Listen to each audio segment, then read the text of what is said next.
Thanks for coming. Appreciate your attention. As we've had strategic discussions at the lab, I've always emphasized that the primary stakeholders in APL are the people who work here. So appreciate people participating in this event and the other events. Please make your voices heard. Whatever you have to say on comments on the applicants. It's an important process, so thanks for participating. First, another order of business, my leg. Sports injury this weekend, likely a ruptured Achilles tendon. I did the other one 10 years ago, so I know the route forward. Probably under the knife this weekend, we'll see, but I wanted to get this done before I had anything else go on. So hopefully I don't have to explain that anymore today. So I was asked today to give an introduction to myself, my background, my work experience and how it might apply to this position, and then some vision for the lab going forward. So I'll start in with that. Just my early life, grew up in Everett, 30 minutes up the freeway. My dad worked at Boeing, so he was an engineer. He was a good mathematician, and so I think that flowed down into me, and so I did a lot of STEM-related work in high school.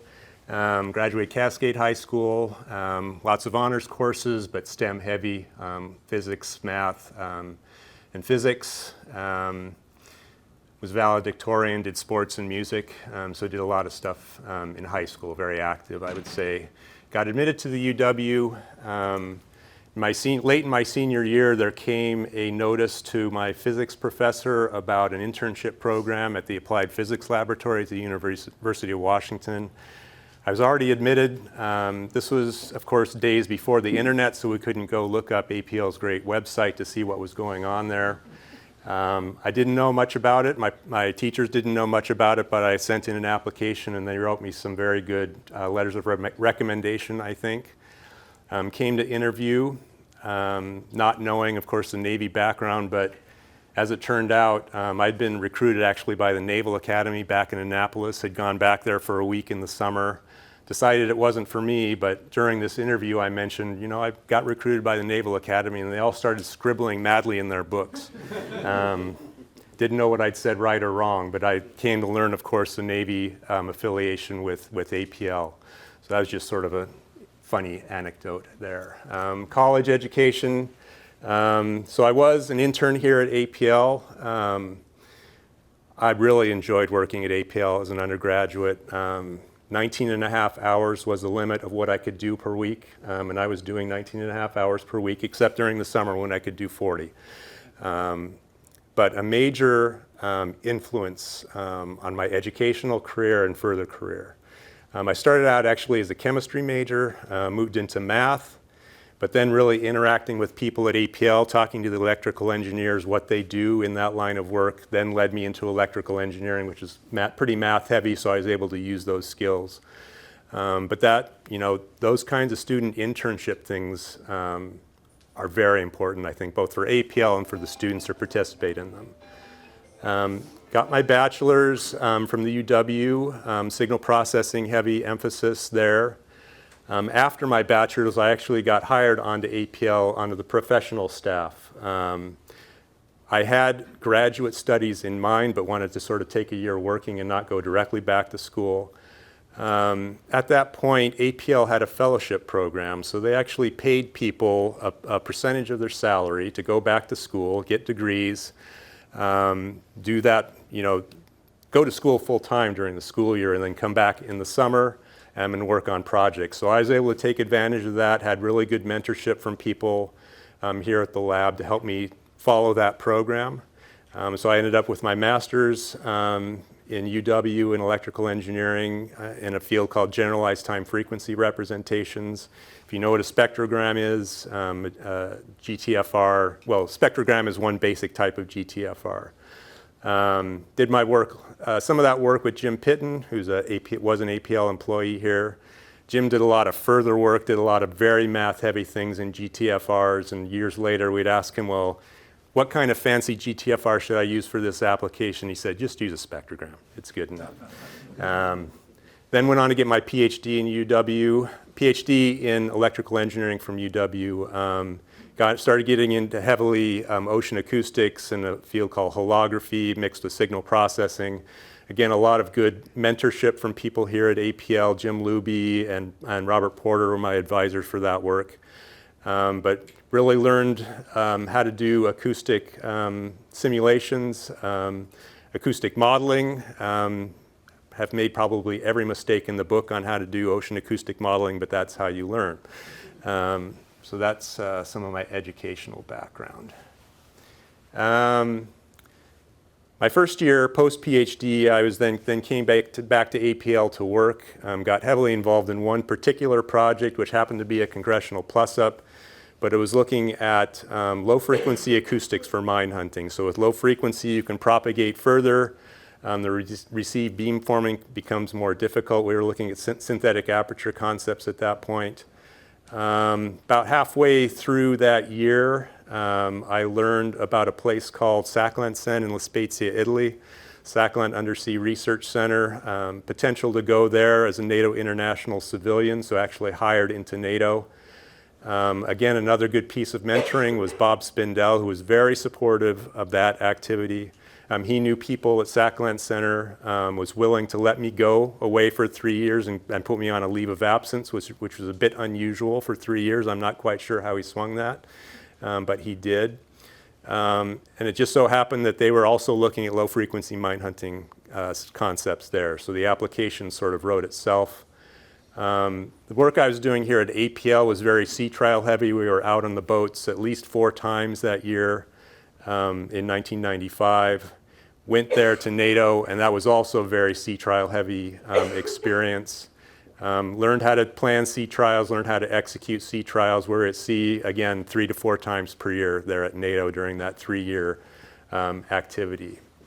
Let's see, there at Saclant Center, I was doing a mix of basic and applied research. If you've probably seen my CV, you see a number of open publications and technical reports from those years. So an objective was to publish our work. I also did some more closed work on NATO-restricted kind of topics that couldn't be put into the open literature. So it was a mix of that basic and applied experience at Saclant Center. I was also able to get involved with a NATO mine burial specialist group, which had representatives from a lot of different nations in NATO, including the US. That was also very formative because I got to interact with some important people at Office of Naval Research who were on that specialist group. So, making these connections in these kinds of atmospheres is very important, and that was also very helpful in my career, being able to make those connections.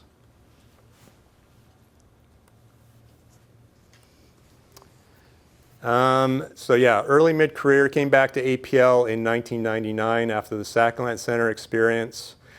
Just dove into a lot of different projects. Environmentally adaptive sonar, which is a way of understanding what's in the environment, what the propagation is like, and then adjusting your sonar settings to achieve what you want to do in the water with that particular sonar. So it's a real mix of understanding the environment, acoustic modeling, and then optimizing sonar settings. So a lot of different things involved in that work.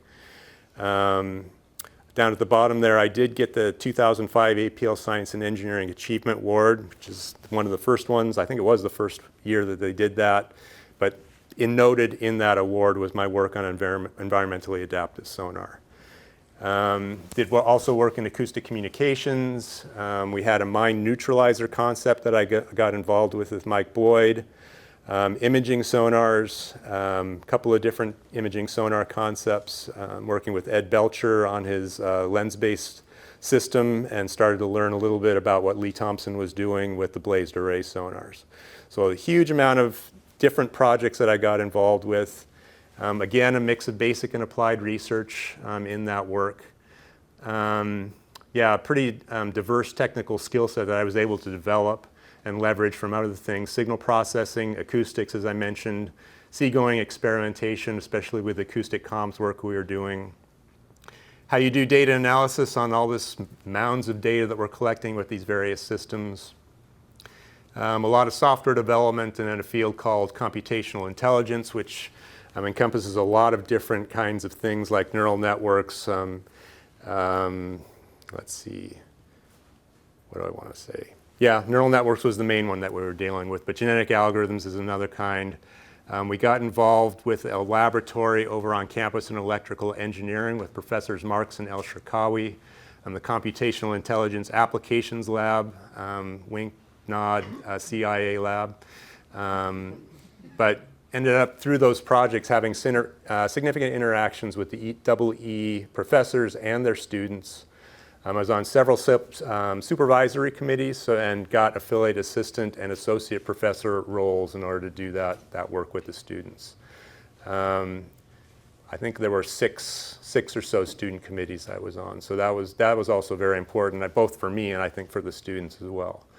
Doing mix of, well, for the students because they're doing basic research, but we can bring sort of applied side so they can see at least what that's involved with. A couple of the students we actually had working here at APL got them security clearances, and so that starts to get interesting because you have to partition off the work of what they can write about in their dissertation, take their algorithms into the closed rooms and operate on real data. So that's very valuable for the students to see, I think, that kind of work.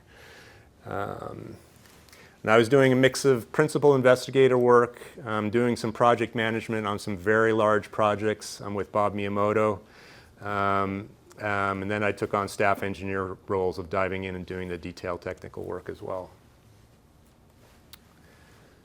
Sort of mid-career, decided to try something different. Went to work with Lee Thompson, Scott Batchelor, and Jason Seawall at Blueview Technologies. Blueview was a small company that had actually spun out of APL. Lee worked here for a while and then spun out the company. There I was the director of R&D and Navy systems, so a lot of interacting with Navy customers, but also looking at other customers who wanted to put sonars on autonomous systems. So that was sort of a new field. Blueview developed high-resolution imaging sonar systems, low power, small form factor, fast image update, so the kinds of things that you need to be able to go on AUVs where power budget is extremely important. Other Navy applications were diver handheld sonars. If divers are in real murky water, they can't see in front of them, so they have little handheld devices with the sonar projecting out in front of them and a little screen that will allow them to see, at least give them some situational awareness of what was going on underwater. And UUV perception, as I mentioned, looking at forward-looking sonars for UUVs so they don't bump into things, but also downward-looking sonars for doing very high-resolution multi-beam mecha sounder kind of applications. I learned a lot there. A small company during a severe economic downturn was interesting, but I also learned about patent procedures and export controls while I was working with Blueview. Those were EAR controlled devices, so we had to be careful about where they went. But also learned a lot about managing people, managing finances, very instructive experience working with Blueview for a couple years. So then in 2010, my wife and I had been in Italy the first time. We had young kids and wanted to get them some international experience, quote unquote. A job opened up again back at NATO, which I applied for and got. Dropped our kids off at the local school and said, "Arrivederci, see you this afternoon." And they were immersed in the Italian culture, neck deep for 4.5 years. So I always said it was either going to be the best thing that ever happened to them or it would scar them for life. It's worked out fine, so they're doing well.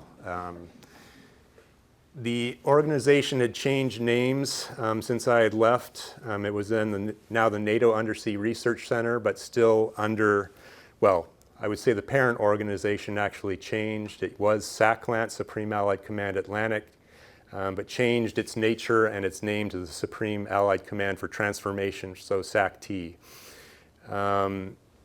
Anyway, the same facility there in La Spezia. I knew all the same people. A lot of the people there were the same in any case. Came in as a project leader for a project on mine neutralization. I think only 6 months after I'd been there, the group leader left, and I applied for that position and got that. So that was looking over multiple mine countermeasures projects. Then in 2012 another change to the organization. They formed what was called the NATO Science and Technology Organization and changed the name of NURC, N-U-R-C, to CMRE, or Center for Maritime Research and Experimentation. So I'd been there, I'd worked there for 3 years plus 2 years, and it had been 3 different organizations. I think at that point, 3 or 4 different executive directors. By the time I left, they'd had 5 executive directors, and I think they were glad to see the end of me for all that turmoil. But so in my role there, I was doing some technical work, but really more management and sea trial execution. I did take some formal training in project management. Prince 2 is the European version, essentially, of PMP, or Project Management Professional, here in the US. So I do have some formal training in structured project management. But was looking at projects in autonomous mine neutralization, again, something I'd worked on a bit here. We were looking at synthetic aperture processing, so getting very high resolution images out of the sonars in a side-looking sense, but actually putting that processing onto the vehicle itself. So we actually installed a GPU system on the vehicle, got the processing going. We're able to do that, as well as edge processing for detection and classification on the vehicle, and actually having the vehicle rearrange its path based on what it was seeing in the water column. So really getting at some true autonomy concepts at what we were doing there at CMRE. Also looking again at low frequency sonar concepts, so for some of those same reasons, but looking more at buried mines in this case. And also mine warfare doctrine modernization. So NATO's has a lot of doctrinal documents, allied tactical publications, they call them, of how do you employ a certain sonar system, how do you plan your search path for wanting to clear a minefield. The sonar systems that they used for that were traditionally ship-based with certain configurations. Now we're throwing AUVs into the mix. They didn't know how to fit those into the doctrine. So we actually started a project to look into that specifically, and I sort of kicked off the last year I was there, but it's been continuing and they're still looking at it. It's not straightforward on how to do that actually. But yeah, we kicked that off during my last year at CMRE. One important thing happened in 2012 during that transition to the S&T organization and CMRE is that the organization transitioned from what was called block funding to soft money, quote unquote. Basically, the full 25 million euro budget was dumped at the center at the beginning of the year. There was some review from a committee called Scientific Committee of National Representatives, but it more or less ran open loop for about 50 years. Then in 2012 changed to a series of firm fixed price contracts with ACT, deliverables, timescales, completely foreign to the people working there.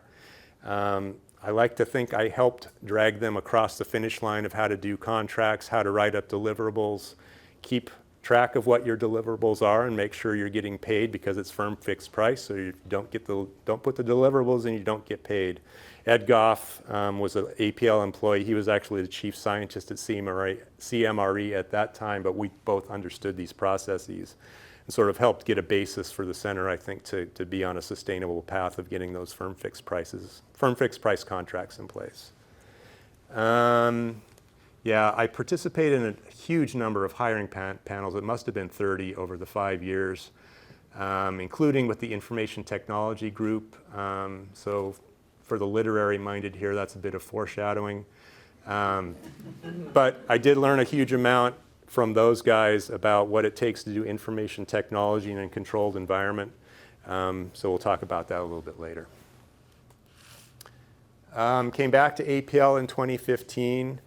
Again, a lot of serious mentoring going on in this and working with the people here. Kevin Williams brought me back into the acoustics department. Jeff Simon worked some things with ONR.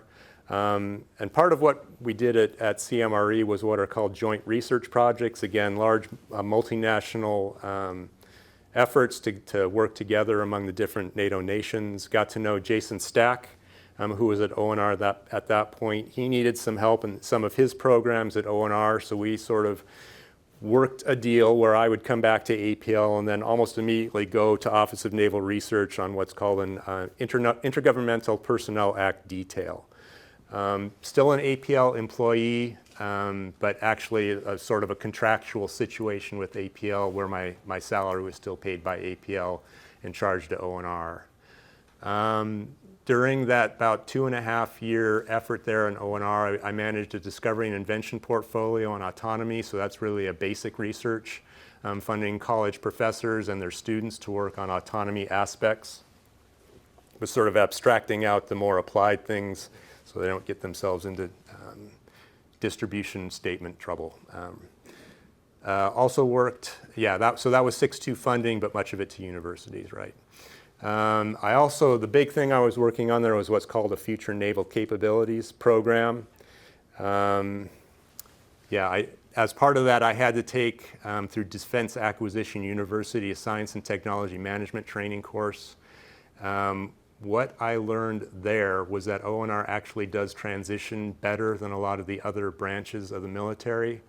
These FNCs are set up such that O&R has to coordinate with resource sponsors in the Pentagon and program offices at NAVC.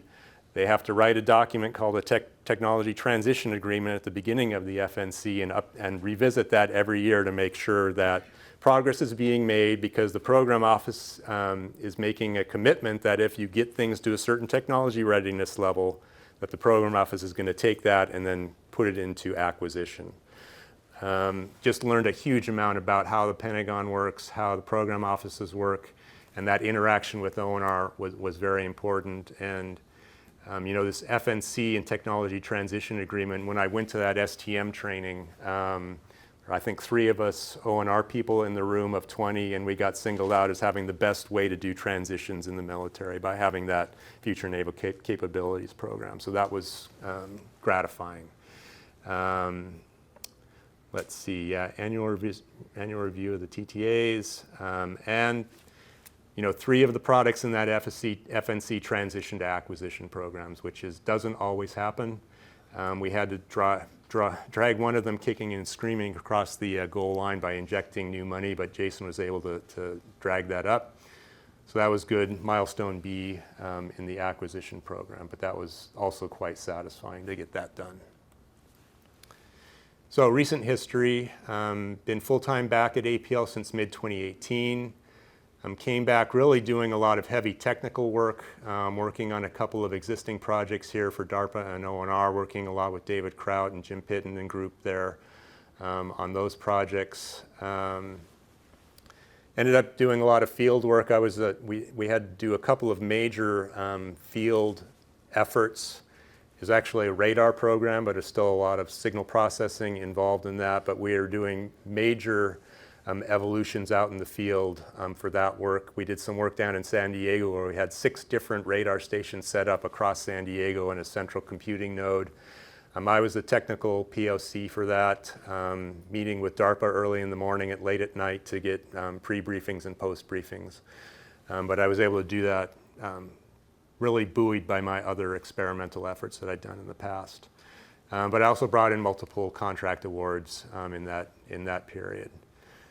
Became EIS department head in early 2019. David Jones stepped down, and I was able to work with Lisa Zirk to get that position. It was and still is, I believe, APL's largest research department. I learned a lot about APL and UW human resources processes, working closely with Maria and group. There's a lot there. No 2 cases are the same as what I've learned, and trust our HR department because they know what they're doing and they know how UW HR works. So that's my lesson there. I also learned about APL and UW financial management systems, at least what we had at the time. They worked reasonably well for me to be able to tell what was going on with my budgets. We're in a little bit different territory now, but hopefully it will improve. And a lot of those same processes are in place about how fee, PDC, and F&A work. Those should be the same, but just learning those things was very useful. A lot of work in EIS was on the controlled unclassified information side. And so in 2019, we had to really work on getting our CUI network set up. And so I had a vested interest in making sure that was done right and the proper systems in the department got onto the network. So I got involved with that setup and onboarding of that network. I learned even more about IT and regulatory compliance during that effort. I like, it seems boring to read through those regulations, but from my standpoint, it's important to understand what are the requirements we have to satisfy. Let's satisfy those requirements and not go a whole lot above those requirements, because doing that costs money. And so we have limited resources. Let's make sure we're doing what we have to do and ramp back on some of the nice to haves when we need to. I also got my affiliate professor. It had lapsed, but I got my affiliate professor position reinstated in UW-ECE, working with Payman Arab-Shahi over there, and Matt Reynolds in ECE, based on some of the work we were doing here before. So mid-2019, we did have a change in leadership here at a high level. And this is my take on what happened, that we had Lisa Zirk as the executive director, Bob Miyamoto as an associate director, and Andy Stewart as assistant director. Kevin took over as executive director in mid-2019, and it's difficult to replace 3 heads with 1, so he asked me to actually step up into the deputy executive director role. Those roles and responsibilities have evolved over time, and I would argue that Autumn's role has expanded as well, especially in dealing with NAVC. It wasn't pre-designed to work like this. We've sort of found our way, but it's been very easy to work with Kevin because we both come at it from a standpoint of what is best for APL in any decision making, so that has been easy. At that point, the front burner items were we were in the middle of a NAVC contract renewal. A non-trivial exercise. We had some deficiencies that needed to be addressed immediately. One of those was on the IT side. So I got involved in that as well, but it was a huge team effort with the IT group, getting our compliant network set up and getting all the systems on the network that needed to be there.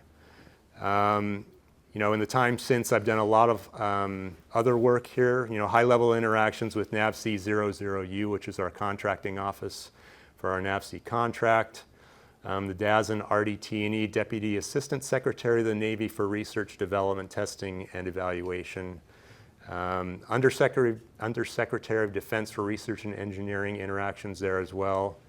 We have a lot of different partnerships with Navy and other groups. Newark Keyport, we sort of re-energized a relationship with Newark Keyport. Pacific Northwest National Laboratories, a lot of interactions there. Office of Naval Research, obviously, and apart from a funding standpoint, but also a partnering standpoint, and trying to get them to understand what we do here. Obviously, that's more handled on the PI level, but dealing more with Tom Drake at the department head level. University of District Columbia, we've got an outreach program to University DC.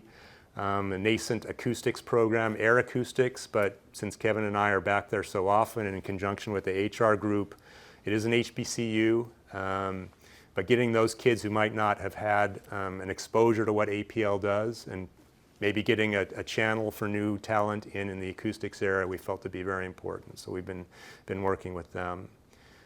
We do have fair amount of high-level visits and tours at APL, which I participate in and typically lead.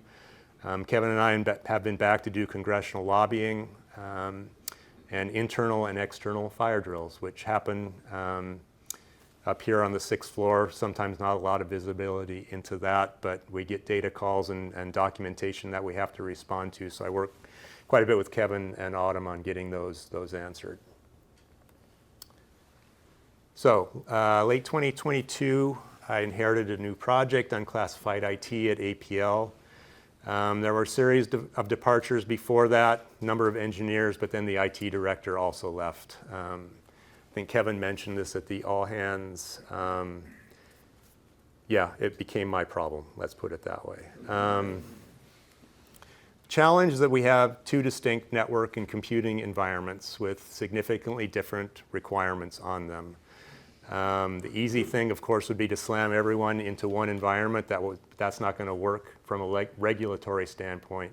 It's also not going to work for our basic researchers who need to interact with international partners and have more freedom in what they do computationally. So we're doing the hard thing and keeping the environment separate. We're also doing the hard thing on the CUI side by supporting Windows, Mac, and Linux, all three. Other UARCs have basically outlawed Macintoshes, which is bizarre, quite frankly. I don't know how the researchers put up with it, but we did make the commitment to do the hard thing here and support all three environments. The immediate need was hiring, so here's the foreshadowing. So I immediately got to work with HR, wrote up job descriptions. We've got 3 new senior computer specialists in since that time, and we also have an hourly compliance analyst. Some people might remember Diane Kepa'o, who was our ISSO. Here, but I've got her now on an hourly appointment to help us with some of the compliance documentation that we have to look at. Short-term objectives, and I'd say rather directives from Kevin, this is what he wanted to see happen, was complete our NIST 800-171 compliance on the CUI network, ongoing, but we are on track and getting closer every day to getting that completed. IT ticketing systems, we have always had ticketing systems actually, on the ProjectNet side, CUI side. It's coming soon for the broader APL network. So you've seen these agitated emails coming out from Adam about getting your email set up, or your login set up for the new Active Directory. So please change your passwords. At some point, we're going to actually turn off the old authentication mechanism, so you want to make sure you got things in place to be able to log into the intranet and use the VPN. So public service message for changing passwords. So just a summary of my skills and experience, multi-level experience at APL. I literally started in the mailroom, worked my way up through various levels of technical work and leadership. I've also worked in other environments, academia, international organizations, small business, and a government funding agency. You just learn a lot working in different environments. You see the good things that other organizations do, and you see the things that are maybe not so good. So we try and incorporate the good and delete the bad where we can. But having that range of experience in different environments has been very helpful to me. Experience with personal interactions at all levels, from student interns up through congressional staffers and high levels at the Pentagon. So really enjoy interacting with that whole range of people.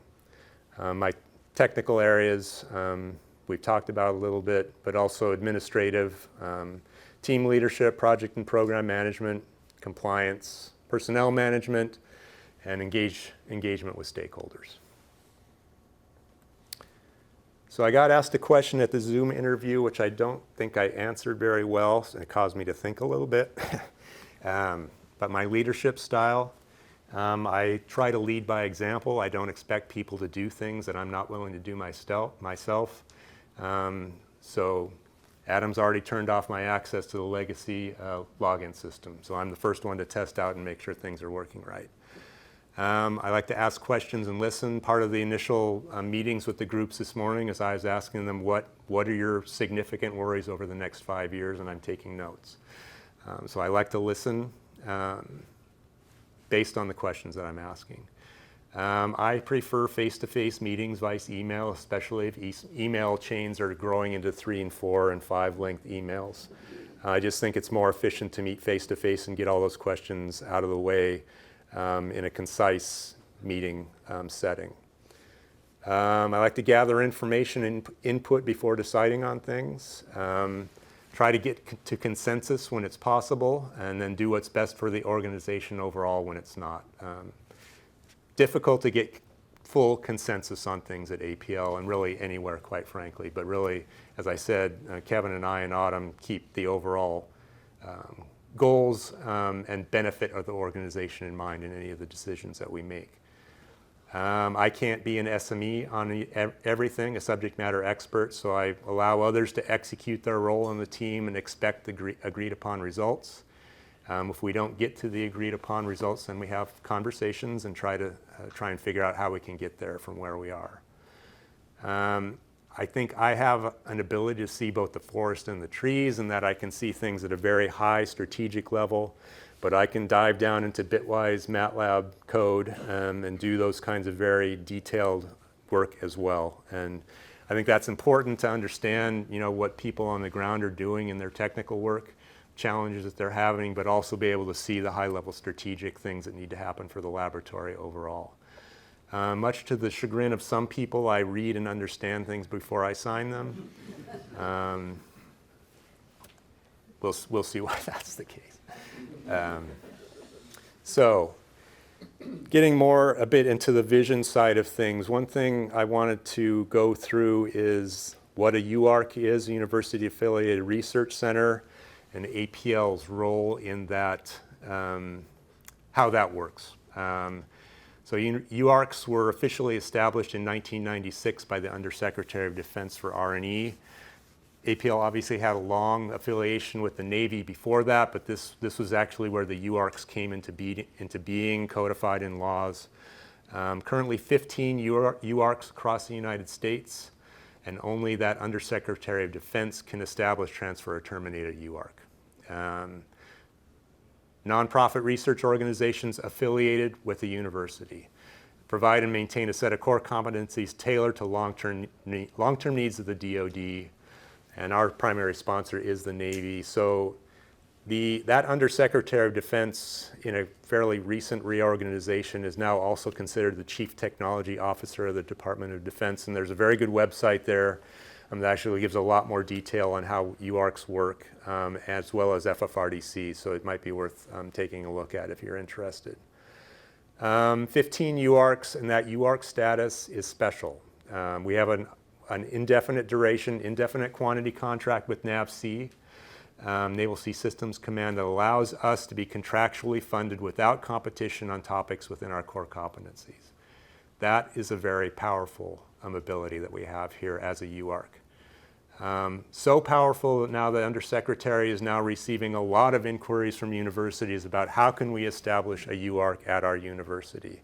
They are turning most of them down, and it's actually causing them now to go back to earlier documentation about how UARCs are managed, how they're formed, and giving clearer and sometimes guidance that's not so beneficial to the existing UARCs. When I mentioned fire drills before, we're getting asked to comment on a lot of these documents here.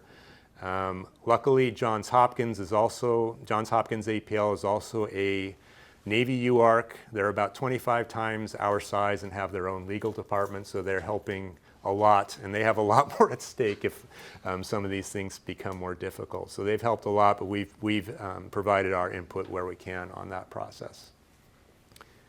So directly from that CTO site is a summary of what UARCs are, and these 3 bullets are written explicitly there. Provide access to applicable universities engaged in applied research with a strong basic research foundation. Ensure that our essential engineering and tech capabilities of particular importance to the DoD are maintained. And I think especially importantly, offer a unique arrangement of basic and applied research, technical expertise within one organization. I would then bring up our APL-UW value statement. We value our unique mix of applied and basic research and our freedom of inquiry. I think we are nailing it as far as being what a UARC is supposed to be. I think we're a much better example than some of the other UARCs because of our balance between basic and applied research. And I think it's, in my opinion, something we should maintain and be proud of. And I think a primary role of the executive director here is to uphold that value and to promote APL-UW status as a UARC.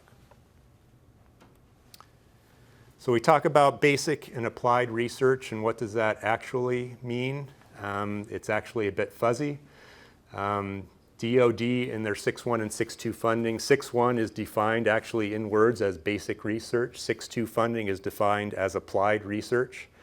And sometimes above, they have different definitions, but sometimes we talk about 6.2 and above. Problem with that definition is that I've personally funded fundamental research investigations at universities with 6.2 funding lines, so that doesn't always hold.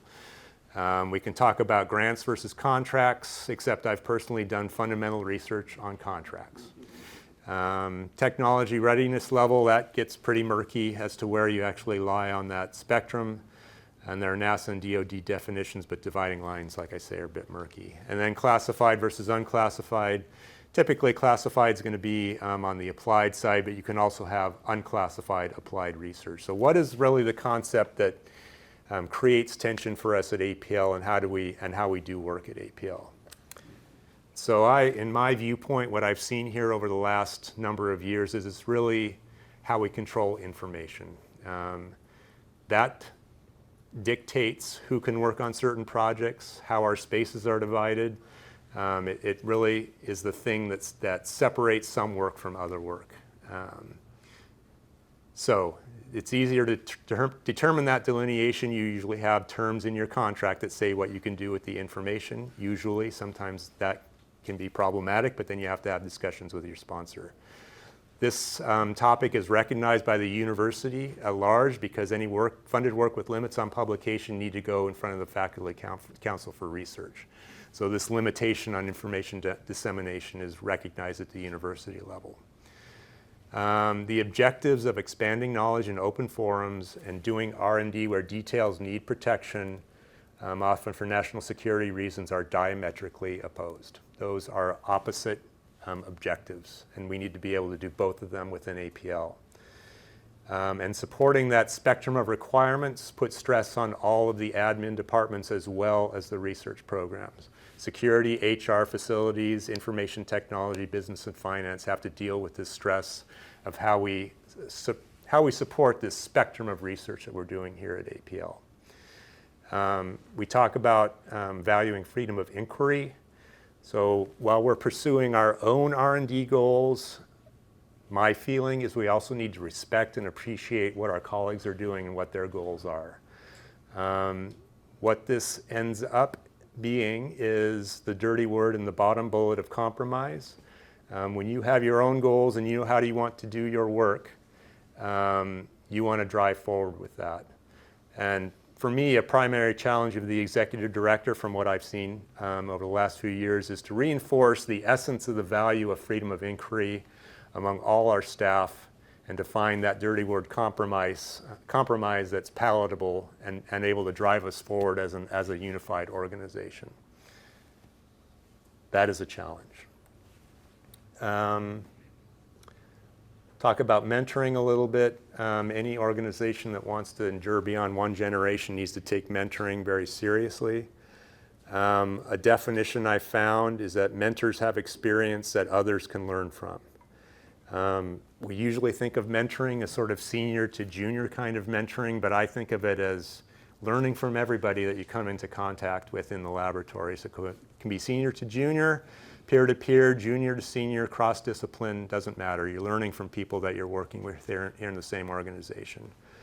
Part of being a member of the APL community, as far as I'm concerned. And it's a constant process. Very, very unusual to find someone who's going to be able to work in isolation.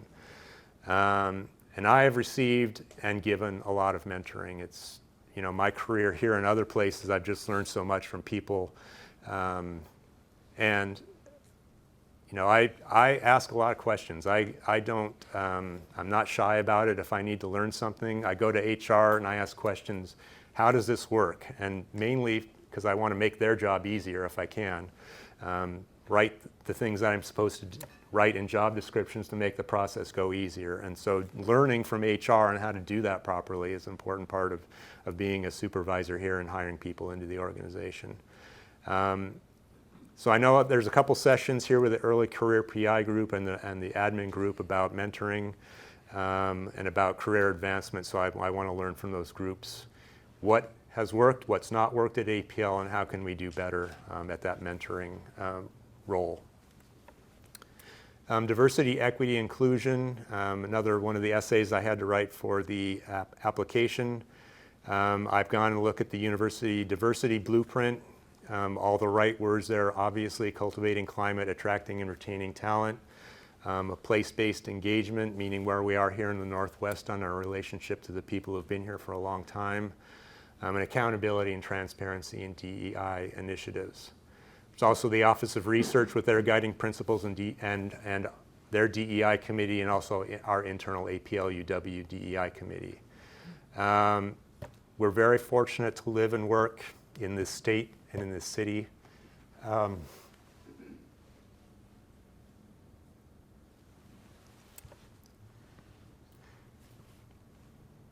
Where we can publicly advertise these values.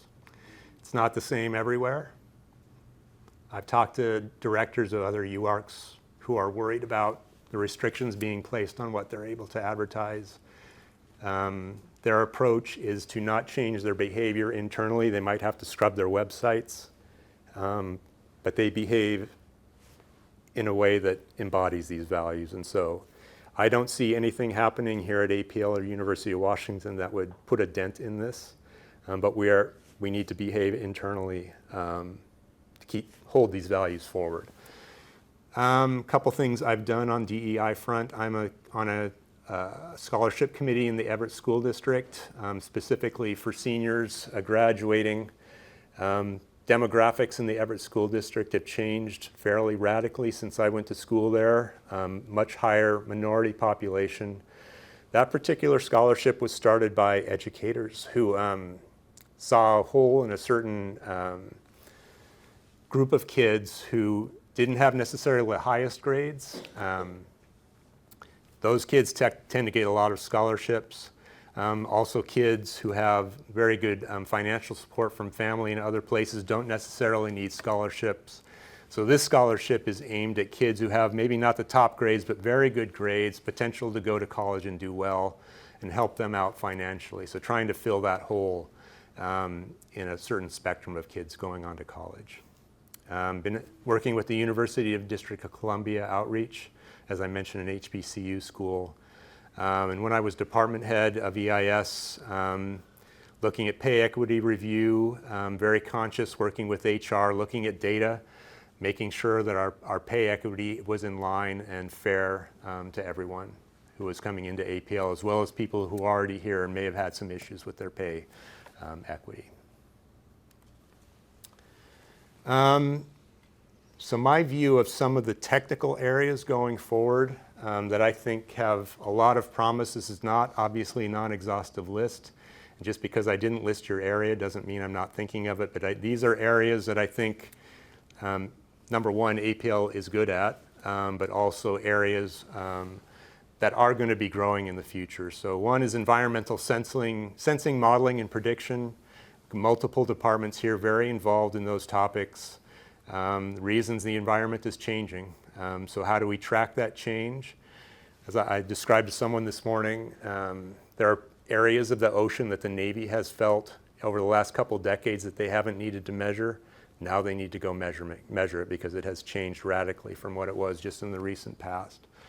A lot of reasons to know this: tracking and assessing climate change, marine resources management, human and ecosystem health improvements, maritime security and defense applications.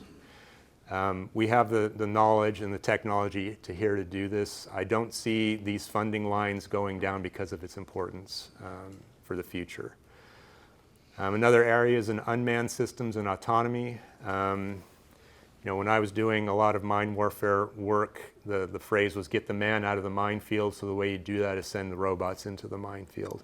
But there's a huge range of reasons to use unmanned systems and autonomy, including for the environmental sensing, modeling, prediction piece. An important thing here is also validation and verification of systems. Topics of trusted autonomy. I think the military is still struggling with how do we incorporate robots into what we do militarily. How do we trust a robot that's part of our force? And those are still topics, and I think research to be done in that area. Artificial intelligence and machine learning. Read an article lately that referred to the transformer model that came out of Google. Called it one of the most significant technical advances in recent history. And we're seeing ChatGPT and things all over the place. They're using transformer models now for things like protein folding experimentation or research, material science research. That material science research is now going into fusion reactors. So it's just impacting areas of research and technology development all over the map, and it's not going to slow down. We talk about, transformer models. What makes those things possible is big computational capability, but big data as well. And, environmental sensing and modeling, we've got big data here. How can we start to sort of tie some of those things together and make progress in those areas? Multidisciplinary topics going to be very important. I think working strictly in one area can be interesting, but the interesting thing is to tie these things together. So ocean conditions, understanding what the ocean conditions are, how it affects acoustic propagation, tying that into sensor deployment and planning, and then signal and information processing and distributed sensors, but tying together those chains of applications and using the multidisciplinary expertise that we have here in APL and bigger programs. What I've seen over the last 15 years or so is that levels of protection on information have been getting ratcheted up. Things that used to be completely unclassified are getting now into CUI. Things that used to be limited distro are going up into secret, and things that used to be secret are going higher than that. There's opportunity there for smart people like us to get involved doing that work at higher levels of classification. It takes some different facilities, but that's something that we're looking into, and I think there's opportunity there for people who want to partake in that. It's not everyone's cup of tea, obviously, but opportunity is there. My view of the executive director role, serve as the highest level of accountability at APL. Described it as sort of that umbrella on top that keeps some of the other mess from raining down on everyone else. But also, as I say, read and understand what's getting signed and being that level of accountability for the entire organization. Help to identify funding opportunities and make matches where possible. I think PIs here already have very good relationships with their sponsors, but there's always new things coming along from DARPA and other organizations. So staying on top of that and understanding where matches can be made to bring more funding in. Foster connections internally and externally. You've noticed I've hopped around a little bit. I would take a hard look at some exchange programs, IPA programs, like I and Kevin and others have participated in. Going to ONR Global. We have ONR Global visit us once a year, talking about their science director positions, but also embedded positions embedded with the fleet to do that. So those are good exchange programs as well. CMRE is another place to do exchange over in Italy. They have a visiting scientist program. With other UARCs, it'd be a pity to send someone over to Hawaii to work with them for 3 months or so to see how that organization works. But also with NAVC, embedding maybe some of our contracts people over in NAVC for a couple months to see how it works on the ground there. It could be interesting. That's something I like to look into. It's been hugely influential for my career, and I think other people could benefit from those things as well. Managing higher level discretionary funding and how we invest that, I think, is a role of the executive director. I've done, I asked people this morning, what are your issues for the next 5 years? And I continue to keep asking those questions and take in feedback, but that feeds into how we invest. What do we want to do going forward with those zero-sum game discretionary dollars that we have at APL? Also, the role of the executive director is to support people's ability to do their work both on administrative and science and engineering. It's main part of the support system, making sure people have what they need to get done what they need to get done. And as I said, guide the collaborative discussions on priorities and new directions within the laboratory. We did an AdCom retreat almost exactly a year ago. I think it's probably time to drag that out of the folder and take another look at it at AdCom. What did we write there that we want to do in the future? What were the issues then? Are they the same issues now? So I think it is time to review that at the AdCom level.